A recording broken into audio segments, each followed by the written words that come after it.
하나님 말씀은 고린도전서 2장 1절에서 5절까지 말씀,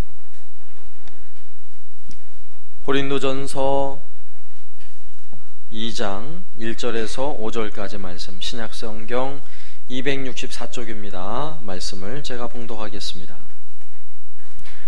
형제들아, 내가 너희에게 나아가 하나님의 증거를 전할 때에 말과 지혜의 아름다운 것으로 아니하였나니 내가 너희 중에서 예수 그리스도와 그가 십자가에 못 박히신 것 외에는 아무것도 알지 아니하기로 작정하였습니다. 내가 너희 가운데 거할 때에 약하고 두려워하고 심히 떨었노라. 내 말과 내 전도함이 설득력 있는 지혜의 말로 하지 아니하고 다만 성령의 나타나심과 능력으로 하여 너희 믿음이 사람의 지혜에 있지 아니하고 다만 하나님의 능력에 있게 하려 하였노라. 아멘. 부관참시라는 형벌이 있습니다.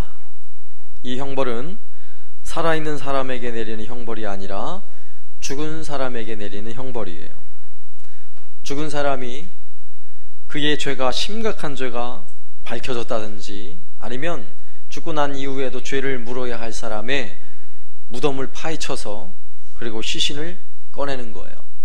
그리고 나서 그에게 다시 참수를 하든지 능지처참을 하든지 이렇게 시신을 훼손하며 그 명예를 살인하는 이런 형벌이 부관참시라는 형벌입니다. 우리나라에도 조선시대 특히 연산군 때 이런 형이 종종 내려졌다고 합니다. 자, 이러한 사건이 영국에서도 지금으로부터 약 600년 전에 이런 일이 벌어졌는데, 존 위클리프라는 목사님이 계셨어요. 존 위클리프의 무덤을 파헤쳐서 그 시신을 끄집어내고 불에 태워서 화형이라는 형벌을 진행하는 이런 사건이 벌어졌습니다. 왜 이런 사건이 벌어졌는가 하면, 영국이 BC 14세기 교회가 암흑기예요. 신앙적 암흑기. 교회에서 제대로 된 성경이 없어요. 라틴어 성경 말고는 성경을 읽을 수가 없었던 시대. 심지어는 그 당시 사제들조차도 라틴어로 된 성경을 라틴어를 몰라서 읽을 수도 없는 그런 시대였죠. 그러다 보니 말씀이 교회에서 사라진 거예요. 하나님의 말씀이 사라지고 나니까 교회가 심각하게 부패하고 타락을 하죠. 심지어는 구원도 돈을 주고 사는 거예요. 면죄부를 만들어서 헌금함에 동전을 던지면 땡그랑 하는 그 소리와 함께 연옥에 있는 우리의 부모들이 천국으로 올라간대요. 이렇게 교회가 가르친 거예요. 이런 심각한 타락의 위기에 존 위클리프 목사님은 개혁을 시작한 거예요. 라틴어로 된 성경을 영어 성경으로 번역을 해서 영어 성경을 가르치기 시작한 거예요. 모든 사람이 알아들을 수 있도록. 그리고 곳곳을 순회하며 영어로 성경을 전하고 말씀을 가르칠 때 수많은 성도들이 그 말씀을 받고 감동을 받고 변화받는 놀라운 사건이 일어나기 시작한 것입니다.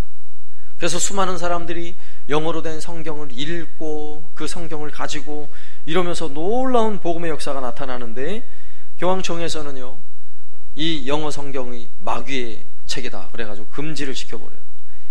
이 영어 성경을 읽거나 소지한 사람들은 즉결 심판에 처하라, 이런 명령을 내려요. 그래서 그 당시에 수많은 사람들이 불에 타 죽임을 당하는 이런 놀라운 참혹한 사건이 벌어지게 되는 것입니다. 존 위클리프가 죽고 나서 그런 사람들이 더 많아진 거예요. 심지어는 종종 말씀드렸듯이 성경을 들고 다니면 죽으니까 성경을 통째로 암송을 하는 거예요. 이름을 바꿔요. 저는 이현호가 아니라 창세기. 창세기는 창세기를 통으로 암송한 사람이 민수기가 있고 신명기가 있어요. 그들의 이름을 롤라드라고 했어요. 롤라드. 존 위클리프가 죽고 나서 더 놀라운 이 복음의 확산이 일어나니까 교황청에서는요, 다시 종교 재판을 열어요. 그리고 존 위클리프를 이단으로 정죄를 하고 그 롤라드들을 다 이단으로 정죄하고 위대한 엄청난 학살을 시작하는 거죠. 그때 이제 무덤을 파헤쳐서 그 시신을 화형에 처하는 부관참시형이 진행되어진 것입니다. 참으로 엄청나고 놀라운 사건이지만 저는 이 롤라드에 관한 롤라드 운동, 영국의 이 롤라드 운동, 이 사건을 접하면서 그래, 우리 한사랑교회가 바로 그런 교회가 되자, 제가 마음으로 각오를 했어요. 우리 한사랑교회가 바로 롤라드, 그래, 성경이 된 사람들, 이 롤라드의 별명인데, 우리 한사랑교회는 복음이 된 사람들이 되자. 복음이 된 사람들. 그래서 지난 주일에 이어서 오늘 두 번째로 이 복음의 비전을 오늘 말씀에 근거해서 선포하려고 해요.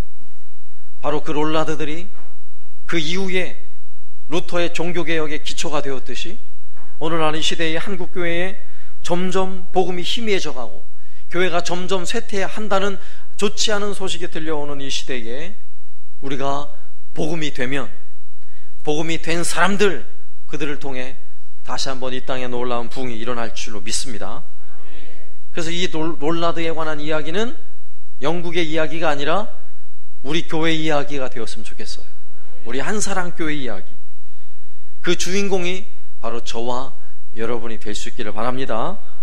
이런 의미에서 지난 주일에는 우리가 복음으로 살자라는 주제를 가지고 살펴보았고, 오늘은 복음을 나누자라는 주제예요. 그리고 다음 주는 복음으로 부흥하자. 그래서 이 복음의 비전을 지난 주일에 제가 선포했어요. 복음으로 살고, 복음을 나누고, 복음으로 부흥하자. 이런 복음의 비전을 우리가 함께 선포하며 다시 한번 우리도 복음이 된 사람들로 살아갈 수 있길 바랍니다. 사실 오늘 말씀해 보면 전도자로서 사도 바울이 대단한 능력을 그 역사 속에서 보여줬어요. 사도 바울이 가는 곳마다 놀라운 복음의 역사가 나타났고, 심지어는 그 당시 사도 바울이 있던 그 당시 로마가 세계의 심장이었어요. 로마에까지 가서 복음을 전했고 결국엔 로마도 복음화 되었어요. 예수 믿는 수많은 사람들이 일어났어요. 사도 바울이 죽고 난 후 약 한 250년이 지난 후에 로마에서 국교로 인정하잖아요. 기독교를. 놀라운 일이 벌어진 것이죠. 사도 바울이 복음을 전한 유럽 전역에 복음이 확산되기 시작했고, 그 복음이요, 영국을 거쳐 미국을 거쳐 우리나라에까지 그 복음이 들어오게 된 거예요. 이런 의미에서 사도 바울은 복음의 탁월한 일을 감당한 분이죠. 그러한 사도 바울이 오늘 말씀은 어떻게 복음을 전했는지, 어떤 마음과 어떤 자세로 복음을 전했는지를 고백하는 내용이 바로 오늘 본문의 말씀인 것입니다. 이 복음의 말씀을 가지고 오늘 우리가 어떻게 복음을 나눌 것인가에 관한 말씀을 살펴보려고 합니다. 첫 번째로 우리가 복음 전하는 일을 위해서 내 능력으로 하는 것이 아니다라는 사실을 알아야 돼요. 오늘 사도 바울이 그렇게 고백하고 있어요. 내 능력으로 하지 않았다라고 사도 바울이 고백하고 있습니다. 그런데 세상은 성공한 사람들마다 그들이 하는 말들이 있어요. 그들을 칭찬하는 사람들의 말이 있어요. 대단히 노력을 열심히 했거나, 그들에게 대단한 실력이 있거나, 그 실력이 인정받으면 그게 능력이 되는 거예요. 성공할 수 있는 근거가 누구에게 있는가? 나에게 있어요. 세상에서 성공한 사람의 특징이에요. 분명히 대단한 나의 노력, 대단한 나의 실력, 대단한 나의 능력이 있으니까 성공을 한 것입니다. 그리고 사람들은 그러한 사람을 향해 영웅으로 대접해 주려고 해요.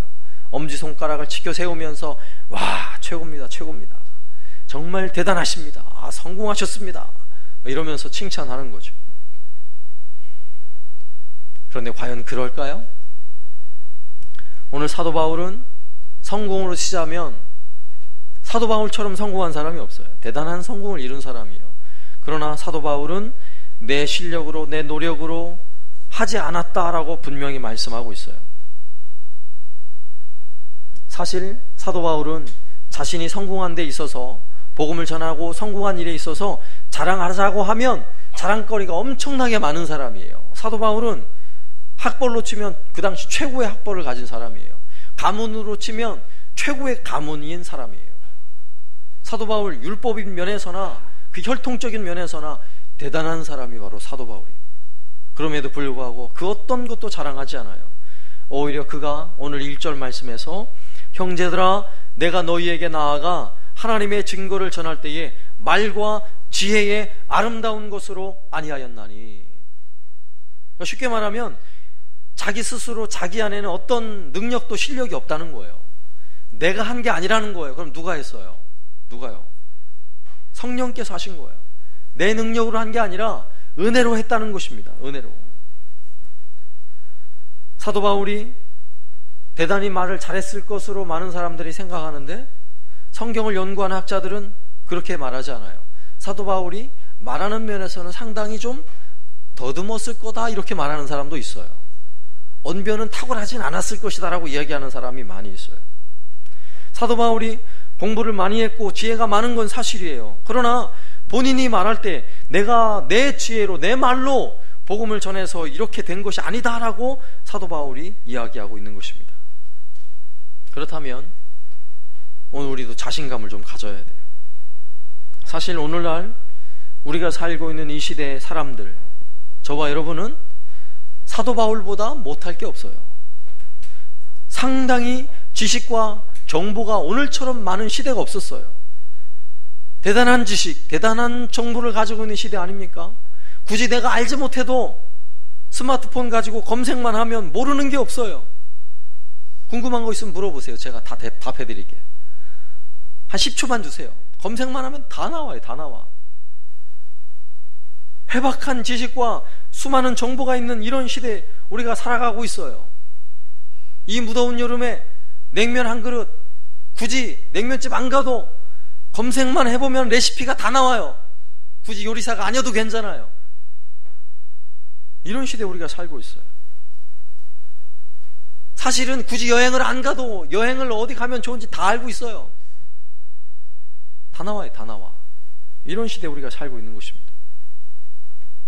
대형마트에 어디가 싼지 어디서 폭탄 세일을 하는지 다 할 수 있잖아요. 다 할 수.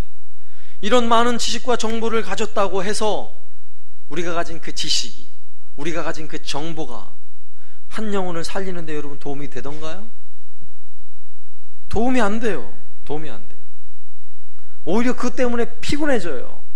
오히려 그 때문에 영혼을 살리는 데는 오히려 방해가 돼요. 방해가. 요즘에 젊은 청년들, 대학을 안 나온 청년들이 없어요. 옛날로 치자면 고등교육을 받은 사람들이에요. 그런데 아무리 대학을 졸업하고 고등교육을 받았다 할지라도 제가 볼 때는 교회 안에 젊은이들이 제대로 복음을 전하는 청년들이 없어요. 뭐가 문제인 거죠? 많은 지식을 쌓았다고 복음을 제대로 전할 수 있을까요?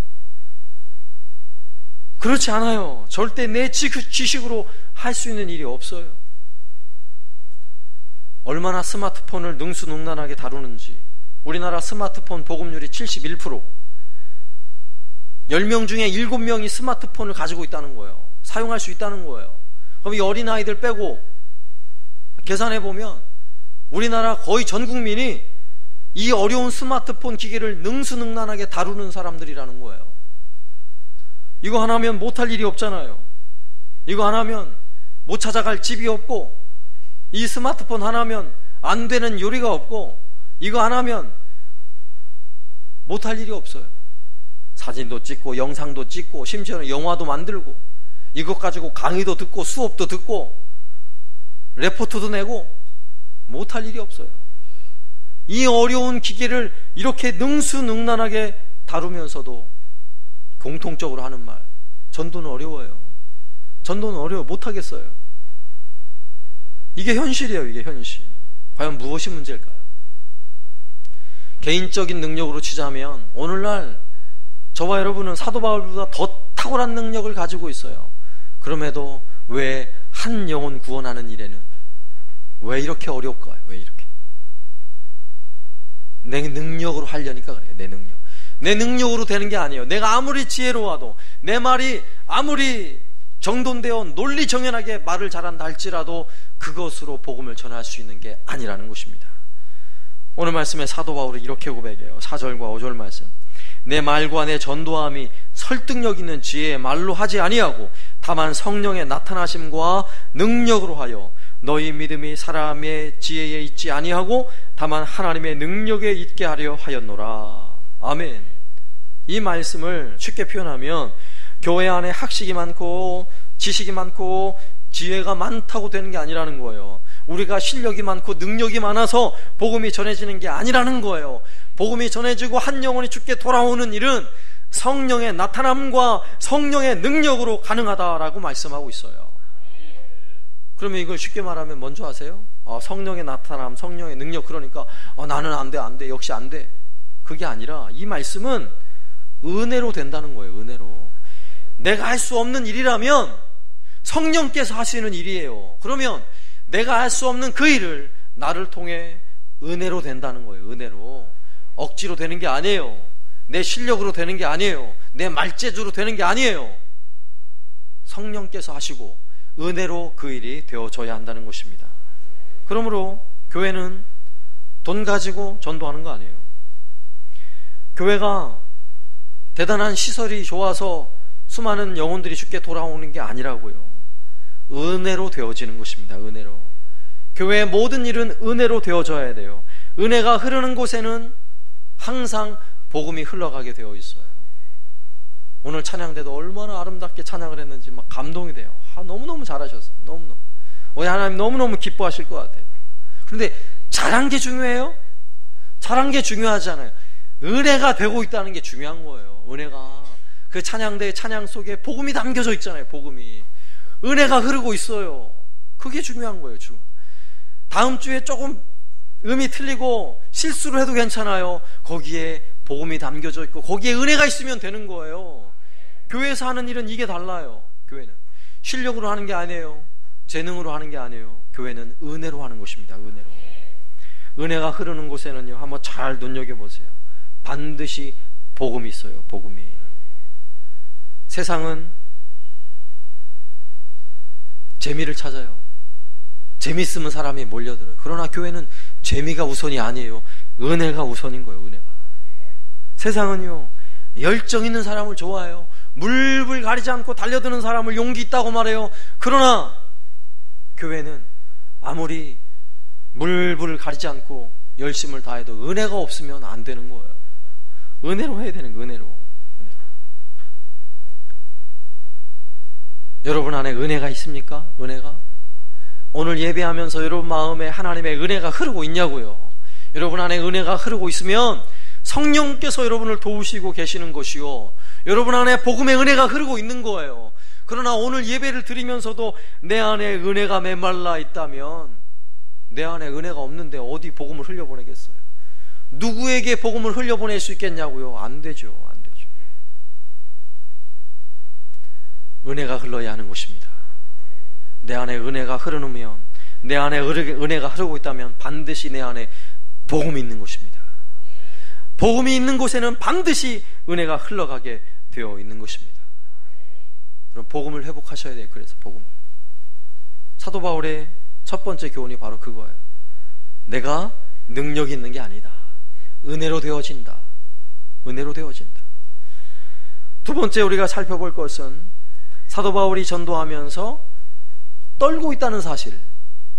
대단히 중요한 거예요. 사도 바울도 복음을 전하는데 떨고 있어요. 떨고 있어요.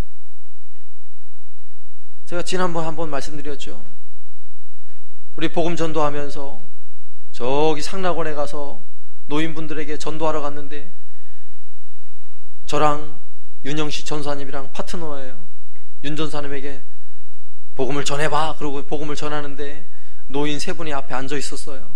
근데 복음을 전하는데 건빵 봉지 들고 있는 손이 달달달달 떨려가지고 봉지 소리가 나더라니까. 착착착착 이 소리가 나더라니까요. 오늘 말씀을 보니까 사도 바울도 떨었어요. 사도 바울도. 고린도전서 2장 3절 내가 너희 가운데 거할 때에 약하고 두려워하고 심히 떨었노라. 고린도에서 복음을 전할 때에 사도 바울도 두려운 마음으로 떨리는 마음으로 복음을 전했다라고 말씀하고 있어요. 우리가 사도 바울을 생각하면 마치 탱크처럼 막 밀고 들어가서 다 예수 믿어라 그러면 다 될 것처럼 생각을 하고 있잖아요. 그렇지 않아요. 사도 바울도 두렵고 떨리는 마음으로 고린도에서 복음을 전했대요. 사실 사도 바울은 가는 곳마다 환영받지 않았어요. 물론 놀라운 복음의 역사도 나타났지만 가는 곳마다 사도 바울을 배척하고 심지어는 매를 맞고 돌에 맞아 죽을 뻔한 경험도 있었고 짐승에 물려 죽을 뻔한 경험도 있었고 배가 파손해 죽을 뻔한 경험도 수도 없이 있었어요. 여러분 두렵지 않겠어요? 그뿐이 아니라 여러분 가끔 또 스페인에서 테러가 IS 또 테러가 있어서 여러분 두려운 마음 있잖아요. 근데 그 정도가 아니라 사도 바울은 내가 사도 바울을 잡아서 죽이지 않으면 나는 밥도 먹지 않고 물도 마시지 않으리라. 이런 암살단이 40명이 있어요. 40명. 40명이 사도 바울을 가는 곳마다 쫓아다녔어요. 사도 바울이 두렵지 않겠어요? 두렵지 않으면 말이 안 되는 거죠. 사도 바울은 막 배짱이 두둑해서 아마 죽을 테면 죽여봐라 이러면서 다녔을 것 같아요? 그렇지 않아요. 두렵고 떨리는 마음으로 복음을 전하고 있다는 사실. 그래서 우리가 복음을 전할 때 우리도 사실 눈치 보며 전도하는 것이 맞더라고요. 보니까 오늘 말씀을 보니까 막 무대뽀로 그냥 탱크처럼 몰고 가서 전도하는 건 사실 좋은 전도 방법이 아니에요. 보니까 두렵고 떨리는 마음으로 해야 돼요. 사실 저도 전도사 시절에 실수를 한 경험이 있어요. 98년도로 기억이 돼요. 저에게는 꽃다운 나이죠. 북한 선교 사역을 같이 사역할 때가 있었는데 몇 분의 전사님을 데리고 인솔에서 단기 선교를 북한 선교하는 저 두만강 유역에 단기 선교를 다녀온 적이 있었어요. 한겨울에. 그 당시 98년은 수많은 꽃제비들이 중국으로 넘어올 때예요. 왜냐하면 북한에 김일성 사망 이후에 엄청난 기근, 가뭄, 홍수, 그래서 먹을 양식이 없어요. 정말 굶어서 죽어요. 수많은 사람들. 그래서 겨울이 되면 얼어붙은 그 강을 건너서 중국에가 뭐라도 하나 얻어먹으려고 국경선을 넘는 수많은 사람들이 있어요. 그들에게 복음을 전하는 선교사님을 우리가 가서 돕고 그 사역을 같이 보고 북한 땅을 위해서 기도하는 이런 사역이었어요. 그 중에 이제 두만강 유역에 약간 상류로 거슬러 올라가서 강바닥이 완전히 얼어붙은 곳에 건너편에는 북한 초소가 있고 이쪽은 중국의 국경이고 선교사님이 준비한 이 간식 비닐 봉다리, 이 비닐 봉다리를 들고 이 북한 병사에게 갖다 주다간 죽잖아요. 그러니까 강을 한 3분의 1쯤 건너가서 봉지를 탁 내려놓고 가면 그 북한 병사들이 그거를 가져가서 먹는 거예요. 그 사람들 먹을 게 없으니까. 저보고 갔다 오라는 거예요. 저보고. 그래서 저는 잘됐다. 그리고 비닐봉다리에 간식을 들고 그 북한 초소를 향해 걸어갔어요. 거기까지만 가라 그랬는데 가면서 제 마음이 열정이 생기는 거예요. 이 간식을 전해주면서 예수 믿으라고 저 북한 병사에게 한마디만 전하고 오면 좋겠다. 이런 마음으로 막 걸어갔어요. 두만강 딱 절반이 국경인데 국경을 넘었어요. 난리가 났죠. 뒤에서 선교사님이 전도사님 돌아오세요. 저는 정말 마음이 뜨거웠어요. 가면 놀라운 일이 일어날 것 같았어요. 그리고 점점 더 가까이 가는데 저 북한 초소도 긴장을 하고 지금 소총을 들이대고 난리가 났죠. 그러다가 제가 큰일 나겠구나 싶어가지고 거기다 봉다리 살짝 놓고 얼른 도망 나왔어요. 제가 그때 끌려갔으면 지금 석탄 캐고 있을지도 모르는데. 이러면 안 된단 말이에요. 이러면 이래서 되는 게 아니에요. 그런데 복음을 전할 때 보면 가끔 무대뽀로 그냥 무례하게 아무런 예의 범절 없이 오늘 말씀처럼 두렵고 떨림이 없이 하면 되는 줄 착각을 해요. 전도는 그렇게 하는 게 아니에요. 전도는 영적 전쟁인 것입니다. 아주 치열한 거예요. 우리 눈에 보이지 않지만 한 영혼을 붙잡고 있는 마귀 사단이 우리가 전하는 그 복음으로 한 영혼, 한 생명이 뺏기느냐 빼앗느냐의 이 싸움인데 마귀가 내버려 두겠어요. 전도는 치열한 영적 싸움인 거예요. 그러니까 이 치열한 영적 싸움에서 이 전도는요 아주 주의해야 돼요. 주의해야 돼요. 두렵고 떨리는 마음으로 이 사역을 감당해야 하는 것입니다. 전도할 때 무모함으로 자칫 잘못했다가는요, 전도의 문을 닫아버리는 경우가 종종 있어요. 종종 있어요. 자, 이런 의미에서 보면 우리가 전도할 때 두려운 마음 가지는 것, 여러분 당연하다고 여러분 받아들이세요. 두려워서 더 주님을 의지하는 거예요. 두렵기 때문에 복음 전하는 그 일이 대단히 위험한 일일 수 있기 때문에, 그 복음을 전하는 일이 영적 전쟁이기 때문에 두렵고 떨리는 마음으로 그 일을 하라는 것입니다. 나 자신을 믿지 말라는 거예요. 나 자신을 믿지 말고 복음을 전하는 그 복음을 믿고, 복음과 함께하는 성령의 역사를 믿고 복음을 전해야 하는 것입니다. 세 번째로는 오늘 사도 바울이 복음을 전할 때 그가 고백하기를, 나는 오직 예수밖에 없다, 나는 오직 예수만 전했다라는 고백을 하고 있어요. 오늘 2절 말씀에 내가 너희 중에서 예수 그리스도와 그가 십자가에 못 박히신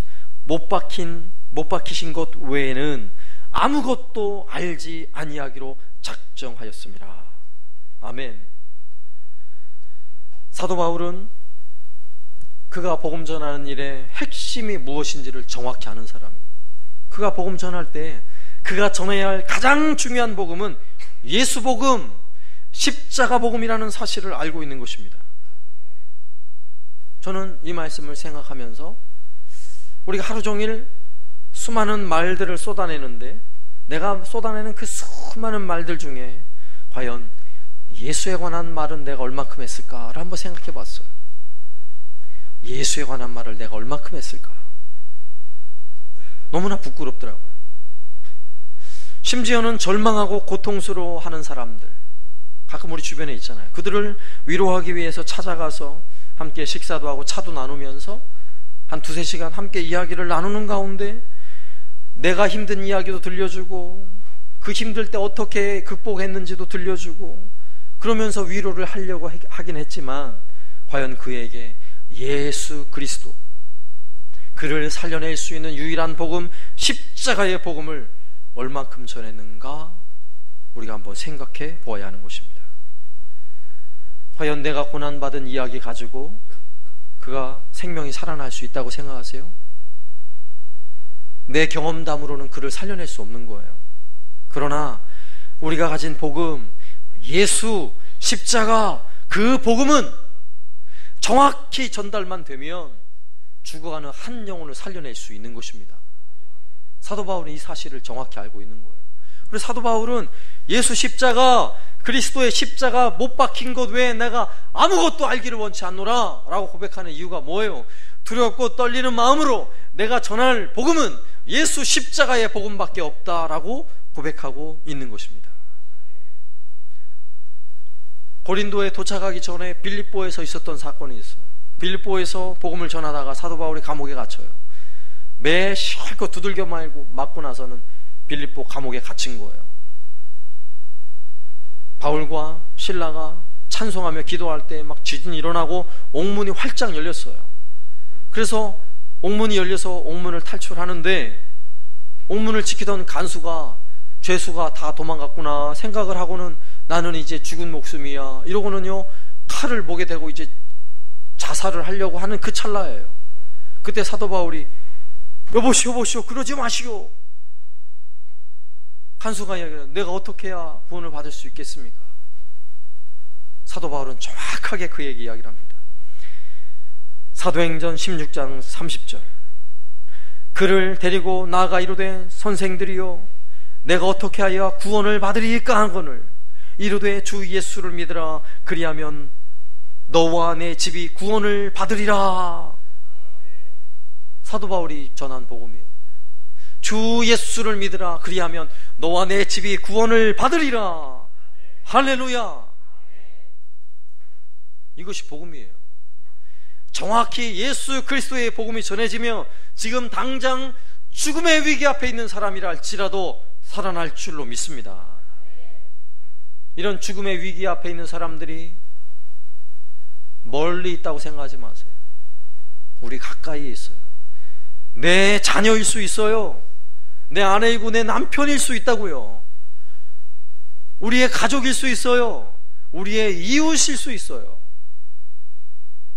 우리나라 대한민국 벌써 10여 년째 자살률 1위 나라. 오늘 하루도 40명 이상이 스스로 목숨을 끊는 나라가 우리나라라고요.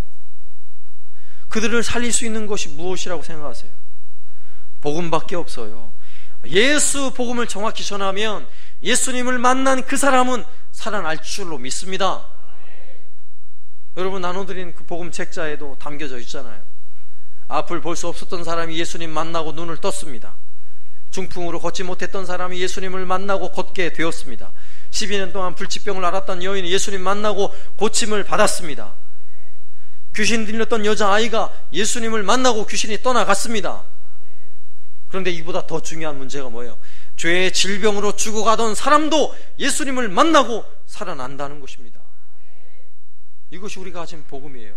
그러므로 사도 바울이 정확하게 예수 복음을 전하듯이 우리도 정확하게 예수 그리스도의 복음을 전해야 하는 것입니다. 그러면 누군가는 살아날 줄로 믿습니다. 죽어가는 그 한 영혼이 예수님을 만나면 놀라운 변화와 구원과 생명의 역사가 나타날 줄로 믿습니다. 이를 위해서 우리 모두 복음이 된 사람들, 우리 한사랑교회는 복음이 된 사람들일 줄로 믿습니다. 열심히 복음을 내 것으로 만드시고 내 안에 충만히 흘러넘치는 복음이 되어서 내 복음이 내 안에서부터 은혜가 되고 끊임없는 그 은혜가 누군가에게 흘러가 죽은 영혼을 살리고 죽은 생명을 구원해내는 이 놀라운 은혜가 저와 여러분의 삶 가운데 이루어지기를 살아계신 예수님의 이름으로 축원합니다. 아멘.